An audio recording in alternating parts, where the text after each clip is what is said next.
আজকের না শ্যামলী না গ্রিন লাইট, আজকের ব্লু ওয়েল। আজ আমি শিলিগুড়ি যাচ্ছি ব্লু ওয়েলে, পাশে ড্রিম লাইন আছে। এটা ব্লু ওয়েল মাত্র 1 মাস হয়েছে কলকাতা শিলিগুড়ি রুটে চালু হয়েছে। একেবারে কমপ্লিটলি স্লিপার বাস 9600। এই বাসটা ছাড়ার টাইম হয়েছে স্প্ল্যানেড থেকে 6:30টার সময়, এবং শিলিগুড়িতে পৌঁছানোর সময় হয়েছে সকাল 7টা 7:30 নাগাদ। এটা ফারাক্কার উপরে ডিপেন্ড করে, কারণ ফারাক্কায় মাঝে মাঝে দারুণ জ্যাম হয়ে থাকে। তো তার উপরে ডিপেন্ড করে যে শিলিগুড়িতে তাও অলমোস্ট টাইম হয়েছে ওই ধরো 6:30 7টা বা 7:30 ম্যাক্সিমাম। কাকা হাসছে, কাকা হচ্ছে বাসেরই আর কি এমপ্লয়ি আর কি বলা যায়। তো ওভারনাইট আমরা জার্নি করবো এই বাসে আজকে। তো তোমাদের সাথে পুরো এক্সপিরিয়েন্স শেয়ার করবো। বাসে এছাড়াও অনেক অ্যামিনিটিস আছে। দাদা গেলাম তাহলে।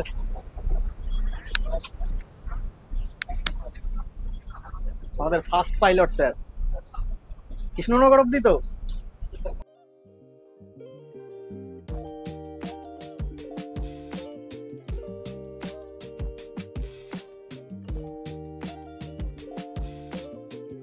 এখানে সব স্ন্যাক্স রাখা আছে, এখানে জলের বোতল, এগুলো আমাদেরকেই আর কি প্রোভাইড করা হবে বাস ছাড়ার পর।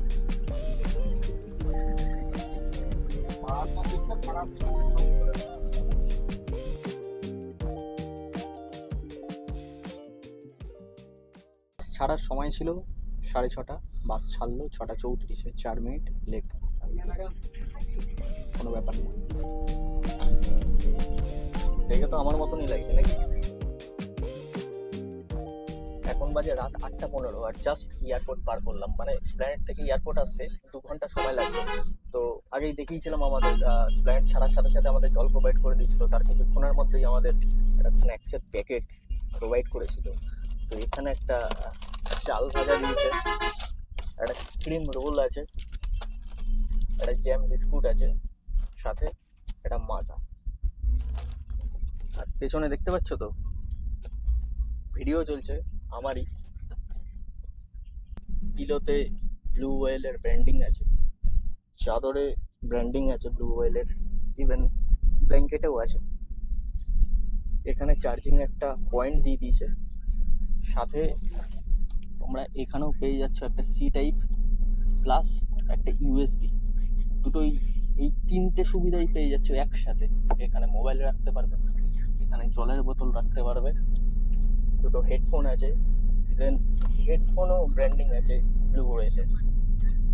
আর টিভিটা যেটা আছে, টিভিটা অ্যাকচুয়ালি অপারেট করতে হবে হচ্ছে এখান থেকে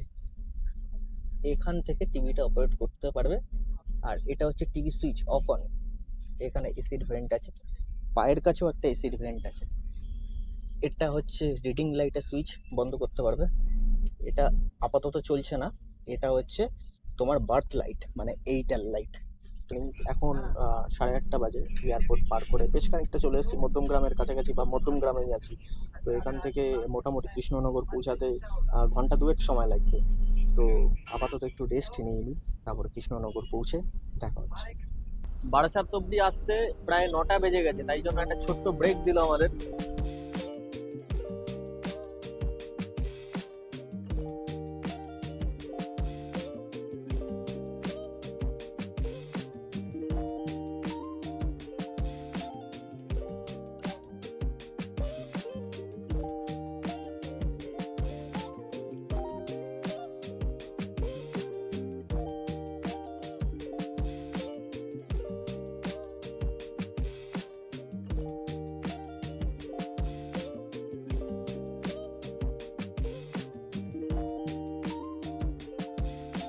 সব মিলিয়ে বাসের এক্সপিরিয়েন্স এখনো অবধি দারুণ। বারাসাত অবধি সাংঘাতিক জ্যাম ছিল, তারপরে বারাসাতের পর থেকে প্রায় জাগলি অবধি এত দারুণ রাস্তা ভাঙা ছিল, মানে রীতিমতন ডান্স করতে করতে আসা হয়েছে, মানে এত বাস লাফাচ্ছে আর কি, মানে রাস্তার অবস্থা পুরো খারাপ। তো যাই হোক, তারপর থেকে দারুণ চলেছে বাস, একেবারে কৃষ্ণনগর এসে দাঁড়ালো। তো এক্সপিরিয়েন্স, বাসের এক্সপিরিয়েন্স বলতে একেবারে দারুণ দারুণ, কোনো কথা হবে না, দারুণ চলেছে বাস।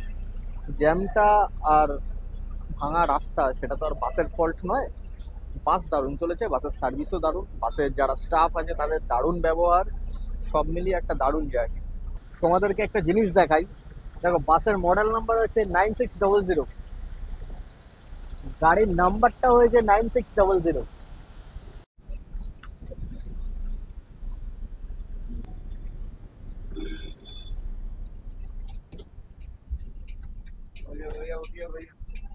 এই হচ্ছে আমাদের রাতের ডিনার, আলুর তরকারি সাথে লুচি। অলরেডি একটা উড়িয়ে দিয়েছি, বাড়ি দিয়ে করে পাঠিয়েছে, চক্র বানিয়ে দিয়েছে। অনেকেই জানো না যে চক্রটা কে, কারণ যারা নতুন আসছো তারা তো চিন্তায় পড়ে যাবে যে চক্র কে। চক্র অ্যাকচুয়ালি আমার বউ, তো ওই বানিয়ে দিয়েছে।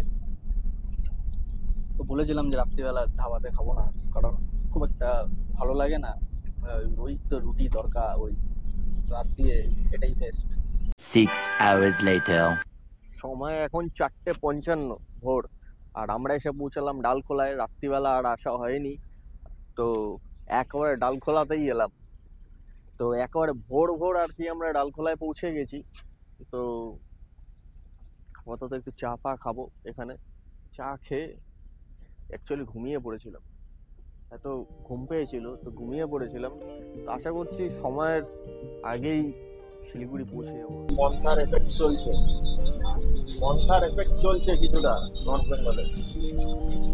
বৃষ্টি।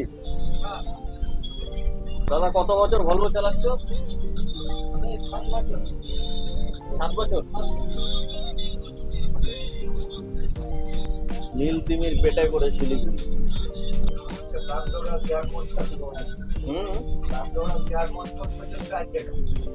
হ্যাঁ, ওই লেনটা বন্ধ করে রেখেছে।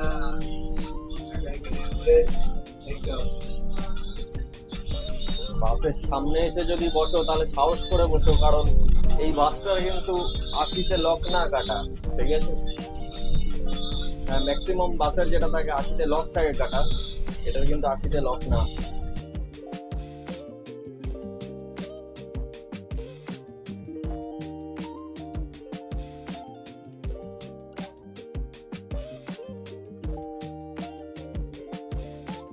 সময় এখন 7:45 আর ঢুকে গেছি আমরা বাগডোগরা।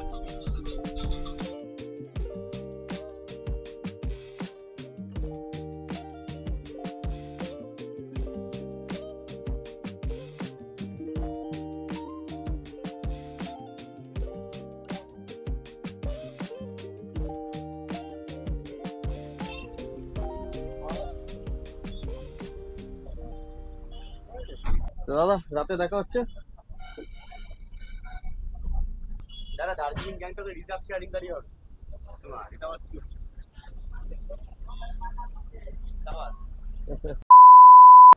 বাস আমাদের রাইট টাইমে শিলিগুড়ি পৌঁছে দিয়েছে। তো এখন আছি তেঙ্গিং নোরকে বাস স্ট্যান্ডে, বসে আছি আপাতত। এখান থেকে যাব, কোথায় যাব বলছি।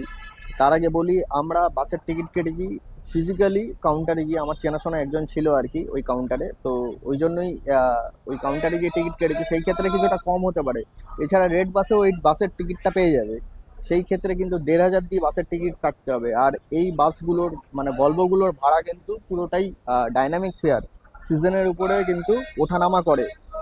এর ভাড়া কিন্তু 5000 6000 অব্দিও সিজনে চলে যায়। আপাতত ভাড়া 1500। তবে আমি এটাই প্রেফার করব, অবশ্যই বাস কাউন্টারের সাথে একবার কথা বলে বাস কাউন্টারে গিয়ে টিকিট কাটো। সেই ক্ষেত্রে হয়তো 1500-এর কমই পড়বে, 1500 অতটা যাবে না। আর এছাড়া রেড বাসে বলেই দিলাম 1500 পুরো শিওর। উপরন্ত আবার কিন্তু 100 টাকা করে, অলমোস্ট 100 টাকা করে কিন্তু চার্জেস আছে 1500-এর উপরে আবার।